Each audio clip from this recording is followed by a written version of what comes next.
नमस्कार। कहते हैं कि टूट जाते हैं वो रिश्ते जो खास होते हैं। टूट जाते हैं वो रिश्ते जो खास होते हैं और हजारों यार मिलते हैं जब पैसे पास होते हैं। तो देखिए, इस संसार में हर एक इंसान की नज़र जो है वो सिर्फ और सिर्फ आपकी दौलत पे है। आपकी दौलत को किस तरह से हड़पा जाए, जो आपने बड़ी मेहनत से और बड़ी शिद्दत से कमाई है, उसको किस तरह से हड़पा जाए, बस एक टक नज़र उसी पर हर इंसान की होती है। अब देखिए, इस संसार के अंदर कई तरह के नशे होते हैं। किसी इंसान को दौलत का नशा है, किसी इंसान को शोहरत का नशा है, तो किसी इंसान को मोहब्बत का नशा है। अब इन तीन नशों में से अगर आपको भी कहा जाए कि आपको किस बात का नशा है, दौलत का है, शोहरत का है या मोहब्बत का है, और चलो कोई सा भी हो, इन तीनों नशों में से सबसे अच्छा नशा कौन सा है? दौलत का, शोहरत का, मोहब्बत का? आप ये डिसाइड नहीं कर पा रहे हैं कि किस चीज़ का नशा है, तो ये कहानी सुनेंगे, उसके बाद में आप खुद डिसाइड करेंगे कि किस चीज़ का नशा सबसे अच्छा होता है। देखिए, एक नगर होता है, उस नगर के अंदर एक सेठ होता है, ठीक है, बहुत पैसे वाला सेठ होता है, पैसे की कोई कमी नहीं, धन दौलत, गाड़ी बंगला, नौकर चाकर, बहुत कुछ उसके पास होता है। लेकिन सेठ रियल में वो सेठ होता है। हाँ, उसके पास जो पैसा होता है वो उसकी जो है वो दयालुता के कारण से, हाँ, और उसके दान पुण्य के कारण से, और उसके जानवरों के प्रति सेवा भाव होने के कारण से उसके पास जो भी पैसा होता है वो उसी कारण से होता है।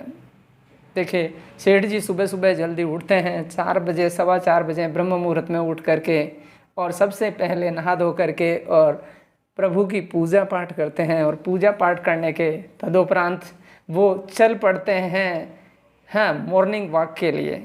मॉर्निंग वॉक के लिए चलते हैं, नगर से होकर के गुजरते हैं और सीधे एक जंगल की तरफ बढ़ जाते हैं। जंगल में उनका इंतज़ार करने वाले, उनके बहुत ही चाहने वाले जानवर उनका इंतज़ार करते रहते हैं। जैसे ही जंगल के पास जाते हैं तो उनको सबसे पहले है वो उनको उनका एक प्यारा सा तोता बोलता है, जय श्री राम। सेठ जी बोलते हैं, जय श्री राम, जय श्री राम बोलते हैं। इसके बाद में तोते को है वो उसका अपना फेवरेट भोजन है, जो भी है उसकी इच्छा होती है उस तरह का भोजन उसके लिए लेके जाते हैं, उसको खिलाते हैं। खिलाने के बाद में जो है वो आगे बढ़ते हैं। आगे बढ़ते हैं तो रास्ते के अंदर है वो कुछ जंगली कुत्ते भी उनका इंतज़ार करते रहते हैं। वो भी सोचते हैं कि चलो सेठ जी आ रहे हैं तो सेठ जी कुछ ना कुछ हमारे लिए ला रहे हैं। अपनी वफादारी के लिए आप जानते हैं कुत्ते कितने ज़्यादा वो होते हैं, सिद्ध होते हैं। कुत्ते हैं वो अपना भोजन, सेठ जी उनको भोजन खिलाते हैं, ठीक है, जो भी उनको खिलाना होता है खिलाते हैं, और बड़े आराम से उसको प्यार से बिठा करके गोद में सहलाते हैं, पुचकारते हैं, प्यार करते हैं। इसके बाद में आगे बढ़ जाते हैं। आगे बढ़ जाते हैं, जंगल के अंदर देखते हैं कि बहुत सारे हाथी भी उनका इंतज़ार करते रहते हैं। सोचते हैं कि सेठ जी हमारे लिए भी कुछ ना कुछ तो लाए ही होंगे। हाँ, सेठ जी है वो अपने साथ एक गाड़ी वाहन को लेके और उसमें गन्ना लेके और उस गन्ने को खिलाते हैं। सभी हाथियों को गन्ना खिलाते हैं, गन्ना खाते हैं आराम से, और बड़े मस्त हो जाते हैं हाथी भी। सेठ जी को मनी मन दुआ देते हैं कि वाह सेठ जी वाह, हैं, आप जैसा इंसान हो तो आप जैसा हो, ठीक है। अब सेठ जी जंगल से बाहर निकलते हैं। जंगल से बाहर निकलते हैं तो जंगल के बाहर एक बहुत पहाड़ी होती है, उस पहाड़ी के पास है वो कुछ बंदर भी उनका इंतज़ार करते रहते हैं। पहाड़ी पर एक मंदिर होता है, मंदिर में जाके और सेठ जी पूजा अर्चना करके और जब पहाड़ी से उतर के आते हैं तो बंदरों के लिए भी है वो बड़े गोद में बड़े प्यार से उनको केले खिलाते हैं, चने खिलाते हैं, बहुत सारी चीज़ें, मूंगफली खिलाते हैं, ठीक है। इसके बाद में जो वो सेठ जी नीचे उतर के आते हैं, रास्ते में एक घुड़शाला पड़ती है। घुड़शाला के अंदर घोड़े होते हैं, आप जानते हैं, और वो जो घोड़े हैं वो भी उनका इंतज़ार करते रहते हैं। घोड़ों के लिए वो दाना ले जाते हैं, दाना उनको खिलाते हैं। दाना खाने के बाद में जो है वो घोड़े भी है वो हिन आते हैं, बड़े आनंद से है वो आनंद में भर जाते हैं। इसके बाद में सीधे जो है वो सेठ जी पहुंचते हैं गौशाला में। गायें इंतज़ार करती रहती है, गायों को हरा चारा खिलाते हैं, स्वादिष्ट चारा खिलाते हैं, ठीक है। इसके बाद में है वो पहुंचते हैं एक चिड़ियाघर में। चिड़ियाघर के अंदर भी उनके जो है वो एक चिंपैंजी कालू नाम का चिंपैंजी उनका इंतज़ार करता रहता है। उसको भी बड़े प्यार से सहला करके पुचकार करके और उसको भी है वो उसका फेवरेट भोजन कराते हैं। इसके बाद में वो घर लौटते हैं, देखते हैं कि भाई जो है वो उनका नौकर जो है उनके लिए जो है टी टेबल के ऊपर उनके लिए चाय तैयार है। चाय पीते हैं, चाय पी करके और हल्का फुल्का नाश्ता किया और वो अपने कारोबार को संभालने के लिए निकल जाते हैं। पीछे से क्या होता है, पीछे से उनकी पत्नी, उनके बच्चे, ठीक है, बड़े लेट उठते हैं। क्यों? क्योंकि रात भर तो वो पार्टियों में रहते हैं। सुबह लेट उठते हैं, कोई 12 बजे उठ रहा है, कोई 1 बजे उठ रहा है, कोई 2 बजे उठ रहे हैं। और उठने के बाद में जो है वो वापस से फिर है वो नेक्स्ट पार्टी का है वो अरेंजमेंट करना स्टार्ट कर देते हैं। सेठ जी पूरे दिन अपने बिजनेस को संभालने के बाद में, ठीक है, शाम को घर लौटते हैं। तो देखते हैं कि वाह भाई वाह, शाम को ना तो उनकी पत्नी घर पे है, ना उनके बच्चे घर पे हैं, ठीक है। जब नौकर से ये पूछते हैं कि भाई पत्नी कहाँ है, बच्चे कहाँ हैं, तो नौकर कहता है कि साहब पत्नी तो पैसा ले करके है वो किट्टी पार्टी में गई हुई है अपनी सहेलियों के साथ, पता नहीं, अब मुझे तो इतना पता नहीं, मुझे तो बताया भी नहीं। तो बोला चलो कोई बात नहीं, बच्चे तो बताओ बच्चे कहाँ हैं। बोले बच्चे, अरे साहब बच्चे भी आपके तिजोरी में से पैसा लेके गए थे, अब हमें पता नहीं है, बच्चे भी है वो किसी न किसी 5 स्टार होटल में गए होंगे, ठीक है, वहाँ पे वो भी अपने दोस्तों के साथ है, वो आनंद लूट रहे होंगे। सेठ जी सुनते हैं कि अरे यार ठीक है कोई बात नहीं। सेठ जी रात का डिनर करते हैं और डिनर करने के बाद में जो है वो उनका एक बहुत बड़ा पार्क होता है, उस पार्क के अंदर यानी कि उनका बागीचा होता है, ठीक है, जिसको वो हमेशा संभालते हैं। तो उस बागीचे के अंदर जा कर के और वो घूमते हैं, टहलते हैं और टहलने के बाद में बिल्कुल निश्चित टाइम पे है वो सो जाते हैं। बस यही दिनचर्या उनकी चलती रहती है। एक दिन क्या होता है कि जब सेठ जी लेट रात घर आते हैं तो वहाँ देखते हैं तो वहाँ पे उनको लगता है कि ना उनकी पत्नी है ना बच्चे हैं, ठीक है, नौकर भी खाना रख कर के टेबल पे और सोने के लिए जा चुका है। सेठ जी रूखा सूखा बासा खाना खा करके और फिर पार्क में टहलने के लिए निकल जाते हैं। सोचते हैं कि यार ये पैसा मैं इतना कमा रहा हूँ, सुबह से शाम तक दिन रात हैं, मैं मेरे परिवार के लिए इतनी मेहनत कर रहा हूँ और परिवार तो मुझे दिखता ही नहीं है, मेरा परिवार है कहाँ, ठीक है। जब मैं जाता हूँ मेरा परिवार सोता रहता है, ठीक है, जब आता हूँ तो लेट रात को आता है वो परिवार, कहाँ से, होटलों से कहाँ से आता है मुझे कुछ पता नहीं। बड़े दुखी होते हैं। धीरे धीरे उनकी जो है वो मानसिक स्थिति धीरे धीरे ख़राब होने लगती है, उनको टेंशन होती है, उनको अवसाद होता है। अवसाद होने से वो बड़े परेशान हो जाते हैं। परेशान होकर के धीरे धीरे वो एक ऐसी बीमारी से ग्रसित हो जाते हैं जिस बीमारी का कोई इलाज ही नहीं है, लाइलाज बीमारी। और उस लाइलाज बीमारी में उनको छूना तो कोई बहुत दूर की बात है, उनको कोई देखना भी पसंद नहीं करता, क्योंकि छूने से तो वो बीमारी फैलती है। बच्चों को देखते हैं कि मेरे पापा जी का बनाया हुआ इतना अच्छा खासा बंगला मेरे इन पापा जी की वजह से है वो ख़राब हो रहा है, क्यों नहीं इन पापा जी को उठा करके पार्क में डाल दिया जाए। क्रेन को बुलवाते हैं, क्रेन वाले को कहते हैं कि भाई जितना पैसा लेना ले ले, मेरे पिताजी को है वो बांध करके क्रेन से और पार्क में डाल दे ताकि हमारा बंगला तो ख़राब ना हो। पिताजी को पार्क में डाल दिया जाता है। वाह भाई वाह। पिताजी जब पार्क में पड़े रहते हैं, कराते रहते हैं, कुछ दिन तक है वो जंगल में नहीं जाते तो जंगल के वो जानवर जिनको है वो निवाला खिलाते हैं, वो जिनको भोजन कराते थे, वो बड़े तड़पने लगते हैं। वो सोचते हैं कि अरे सेठ जी क्यों नहीं आ रहे, कई दिनों से सेठ जी नहीं आ रहे। जब 10-20 दिन से सेठ जी नहीं आ रहे थे तो उन्होंने सोचा कि अरे अब तो है वो हमें सेठ जी का पता लगाना ही पड़ेगा। तो जंगल के जो जानवर, तोता बोलता है कि भाई, कुत्ते से बोलता है कि भाई कैसे पता लगाएं, तो कुत्ते बोलते हैं कि अरे तो हमारे बाएं हाथ का खेल है, अभी हम पता लगाते हैं, ठीक है, क्योंकि हमारी तो घ्राण शक्ति, हमारी तो सूंघने की शक्ति बहुत अच्छी होती है। हम जा कर के अभी शहर में जाते हैं और कहाँ उनका बंगला है, कहाँ उनका बागीचा है, अभी हम पता करके आते हैं। तो कुत्ते पहुंच जाते हैं वहाँ पे। कुत्ते पहुंच के देखते हैं, वहाँ देखते हैं कि सेठ जी तो बड़े पार्क में पड़े हुए हैं, बिल्कुल है वो क्या नाम से रोगी होके पड़े हुए हैं। तो कुत्ता जा करके और तोते को सूचना देता है कि भाई ऐसे ऐसे सेठ जी तो पड़े हुए हैं, सेठ जी की तो हमें हेल्प करनी चाहिए।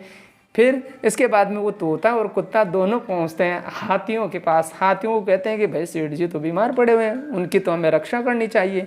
ठीक है, ये हाथी, कुत्ता और तोता तीनों मिलकर के पहुंच जाते हैं पहाड़ी के आसपास। वहाँ बंदरों को बुलाते हैं, आ जाओ आ जाओ आ जाओ।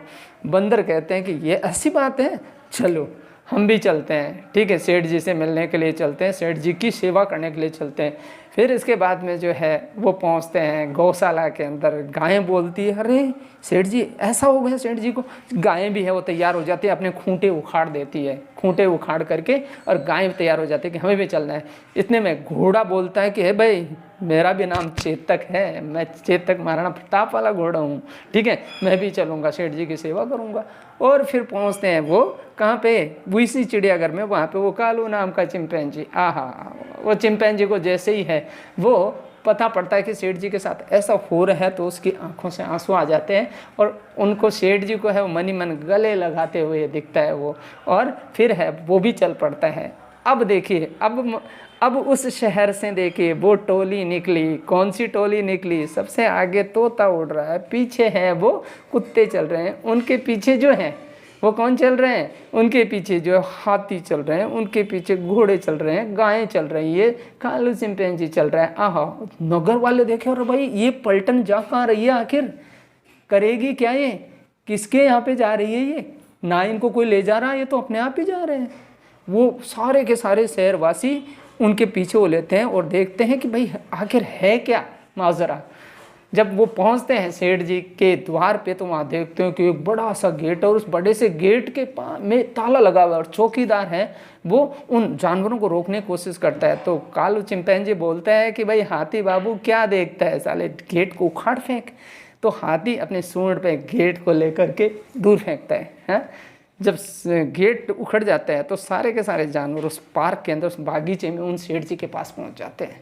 सेठ जी से पूछते हैं, सेठ जी बात क्या है, बात क्या है, बात क्या है? सेठ जी बोल नहीं पाते क्योंकि इतना गाफिल रहते हैं, तो बोल नहीं पाते। तो सेठ जी की सेवा के लिए फिर लो देखो फिर सेवा होती है सेठ जी के। आप भी सुनना कैसी सेवा होती है। गायें कहती है कि सेठ जी आपने तो हमें छोटा निवाला दिया है, आज हम तुम्हें वो मीठा दूध पिलाएंगे अमृत समान। गाय दूध पिलाना स्टार्ट करती है, गाय का दूध गुणकारी होता है। ठीक है, इसके बाद में कुत्ते कहते हैं कि सेठ जी तुम्हारे ये जो घाव है ना, इनको हम चाट चाट के सही कर देंगे, क्योंकि आप जानते हैं कि कुत्ता अपने घाव को चाट करके सही कर लेता है। ठीक है, तो सेठ जी के घाव को चाटना शुरू कर देते हैं कुत्ते। इसके बाद में क्या होता है, कालू चिंपैंजी देखता है कि सेठ जी आपके बदन के अंदर अकड़ आ गई है, तो मालिश करना स्टार्ट कर देता है। घोड़ा कहता है कि सेठ जी चिंता की कोई बात नहीं है, तुम मेरी पीठ पे बैठ जाओ, मैं तुम्हें पार्क की सैर कराता हूँ। वो पार्क की सैर कराते हैं। बंदर कहते हैं कि सेठ जी अरे हमारे तो बाएं हाथ का खेल है, पत्नियाँ छोटी छोटी पत्तियाँ तोड़ करके हम लाते हैं, कौंपले लाते हैं, हाँ, और वो खिलाते हैं आपको। वो तो जड़ी बूटियाँ हैं, वो जड़ी बूटियाँ ला करके सेठ जी को खिलाते हैं। तोता बोलता है कि भाई हम तो श्री राम का भजन करते हैं, जय श्री राम जय श्री राम जय श्री राम। और तोते के भजन हैं, बंदरों के द्वारा दी हुई कौपल, गायों के द्वारा पिलाया हुआ दूध, आहा हा हा, और चिंपैंजी के द्वारा की हुई मालिश, घोड़े द्वारा घुमाया हुआ सेठ जी को पीठ पर। सेठ जी धीरे धीरे धीरे धीरे उनकी तबीयत ठीक होने लगती है। ज़्यादा दिन नहीं लगते, 10-15 दिन के अंदर सेठ जी की 50% तबीयत तो ठीक हो जाती है, और लगभग है वो महीने भर के अंदर तो उनकी तबीयत बिल्कुल बिंदास हो जाती है। अब आप देखिए उन जानवरों को, अब आप क्या मेरे को बता सकते हैं कि उन जानवरों की नज़र क्या सेठ जी की दौलत पे थी? सेठ जी के बैंक के अंदर कितना बैलेंस है उस पर थी? सेठ जी के पास ओडी गाड़ी है उस पर थी? बताओ किस पे थी? नहीं, किसी पे नहीं थी। उनकी जो नज़र है वो सिर्फ और सिर्फ किस पे थी? सेठ जी के द्वारा दी हुई उन जानवरों को मोहब्बत, उस मोहब्बत पे उनकी नज़र थी, और उस मोहब्बत के बदले सेठ जी को मोहब्बत मिली और सेठ जी लाइलाज बीमारी से बिल्कुल ठीक हो गए। सेठ जी ने सोचा कि रे भाई आज का जो इंसान है वो इंसान तो इन जानवरों से भी बुरा है। ये जानवर ही है वो इंसानों से बहुत अच्छे हैं कि अपनी वफादारी को तो दिखा रहे हैं, अपने मालिक के प्रति अपनी वफादारी को तो बता रहे हैं, और उनकी वफादारी से, उन जानवरों की वफादारी से सेठ जी प्रसन्नचित हो जाते हैं। सेठ जी कहते हैं कि वाह वाह, मुझे आज जो भी, आज तक जितना भी मैंने धन कमाया, मुझे इन निरीह जानवरों, इन बेजुबान जानवरों, हैं, इनकी सेवा के अंदर लगाना है। और सेठ जी अपने धन को इस तरह से देना स्टार्ट करते हैं। जाते हैं शहर में गौशाला बनवा दो, जाते हैं शहर में घुड़शाला बनवा दो, जाते हैं बंदरों के लिए वो एक व्यवस्था कर दो कि उनको टाइम पे केले मिल जाएं, मूंगफली मिल जाए, चने मिल जाएं, हैं। और इसी तरह से जो है वो सब के लिए एक अच्छी व्यवस्था कर देते हैं। और जितना भी पैसा उनके पास होता है, उस पैसे को वो उन सब निरीह जानवरों, बेजुबान जानवरों, वफादार जानवरों की सेवा के लिए जो है वो अपना ये सारा सर्वस्व उनके लिए न्यौछावर कर देते हैं।